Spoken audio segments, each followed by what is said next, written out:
We're joined now by one of the two congressmen who made a so-called unauthorized visit to Kabul this week, Seth Moulton. He's a Democrat, and he went there with one of his Republican colleagues. Congressman Moulton is a member of the House Armed Services Committee and served 4 tours in Iraq with the U.S. Marines. Congressman, good morning to you. Morning. And thank you for your service on a morning where we're reminded of what's at stake. Thanks, Tony. I want to begin with your reaction to 13 dead service members in Afghanistan yesterday. I mean, it's absolutely devastating, and I want people to understand what they were doing, because it's one of the most heroic things I've ever seen in my life. Out there at Abbey Gate, I expected to see Marines on one side of the gate and Afghans on another, but that doesn't work, because those Marines have to go out and literally sift through the sea of humanity, of people so desperate to get out that they're back there today, despite the bombings, just to get out from the Taliban. And so you have young Marines out there, physically close, feet from the Taliban with their whips, to put little Afghan girls on their backs, hold Afghan women by their hands and pull them to freedom.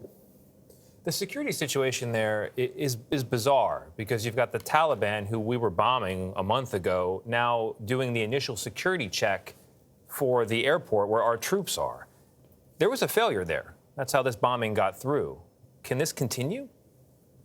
I mean, it's such a cruel irony that the terrorist group that harbored the 9/11 attackers, we now have to work with them to sort through the people who are trying to get to freedom.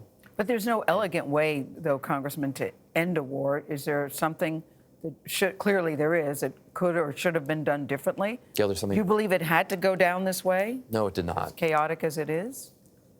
And let's be clear, this failure is not the troops on the ground. The failure is with us in Washington. Because all we had to do is start this evacuation earlier.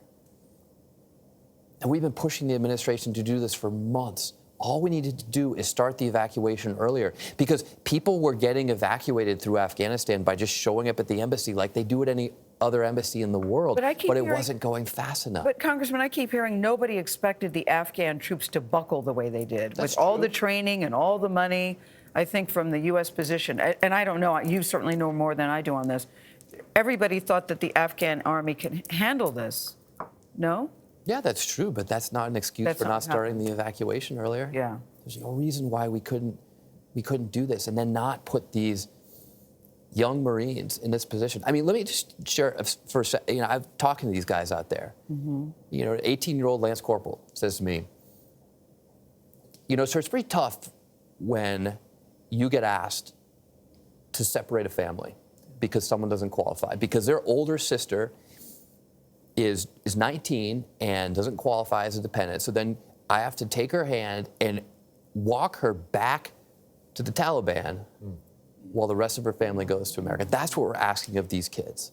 Congressman, I want to ask you about the Taliban. Tony mentioned them being responsible for security. We've learned that U.S. officials in Kabul gave the Taliban a list of U.S. citizens, green card holders. Senator Bob Menendez is saying you can't trust the Taliban. Senator Ben Sasse is calling it a kill list. What's your reaction?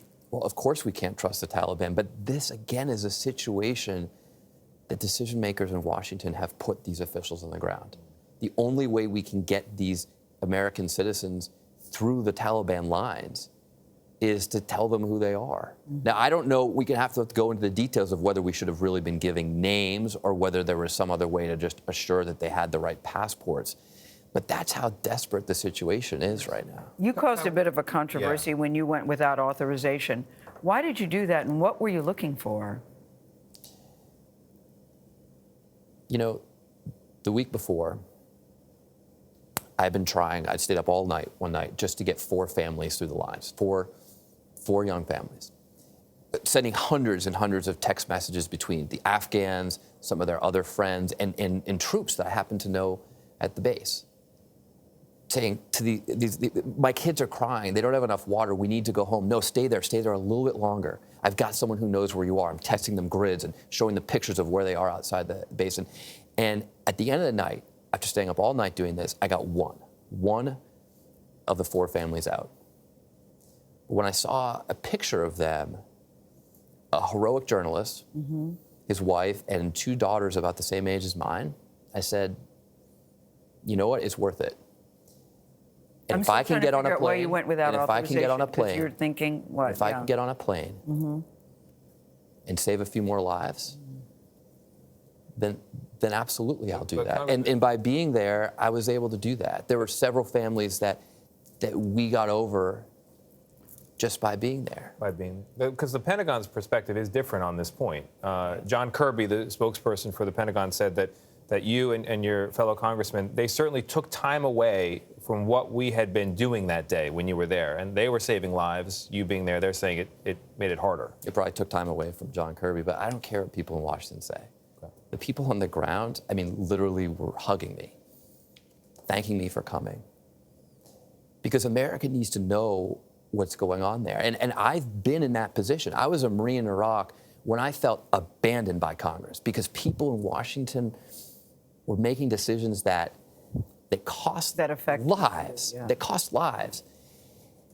And they didn't know what was going on the ground. They didn't know what was happening there. And I vowed that if I ever get to Congress, I'm not going to leave the troops behind. Do you think you learned something there that the people in Washington don't know?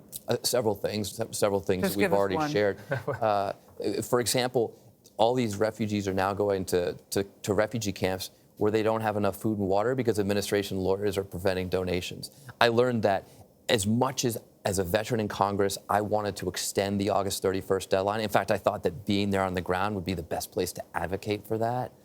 That because of this crazy relationship we have with the Taliban, we can't afford to do that. So we learned a lot, but the single most important thing I learned is what